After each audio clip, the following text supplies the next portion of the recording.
बुलढाणा जिल्ह्यातील मलकापूर नगरपालिकेत सफाई कर्मचाऱ्यांनी थकीत वेतनाच्या मागणीसाठी ठिय्या आंदोलन छेडले असून परिसरात तणावाचे वातावरण निर्माण झाले आहे। गेल्या 3 महिन्यांपासून वेतन न मिळाल्यामुळे कर्मचाऱ्यांची आर्थिक परिस्थिती बिकट झाली आहे। अनेक वेळा प्रशासनाकडे पाठपुरावा करूनही कोणतीही ठोस कारवाई न झाल्याने कर्मचाऱ्यांचा संयम सुटला आणि त्यांनी नगरपालिकेच्या आवारात ठिय्या आंदोलन मांडत जोरदार घोषणाबाजी केली। या आंदोलनादरम्यान कर्मचाऱ्यांनी नगर प्रशासनाच्या निष्क्रिय व गलथान कारभाराचा तीव्र निषेध व्यक्त केला। आम्हाला आमच्या हक्काचे वेतन तात्काळ द्या अशी घोषणाही परिसर दणाणून केला। वेतनाच्या अभावी कुटुंबाचा उदरनिर्वाह करणे कठीण झाले असून अनेकांवर कर्जाचा बोजा वाढत असल्याचेही कर्मचाऱ्यांनी सांगितले।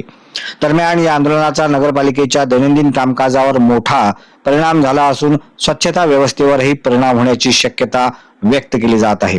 नागरिकांनीही याचा त्रास सहन करावा लागला, त्यामुळे प्रशासनाने परिस्थितीचे गांभीर्य ओळखून तात्काळ निर्णय घ्यावा अशी मागणी जोर धरत आहे। कर्मचाऱ्यांनी इशारा दिला आहे की वेतन लवकर न मिळाल्यास आंदोलन अधिक तीव्र करण्यात येईल। त्यामुळे आता नगर प्रशासन कोणती भूमिका घेते याकडे सर्वांचे लक्ष लागले आहे।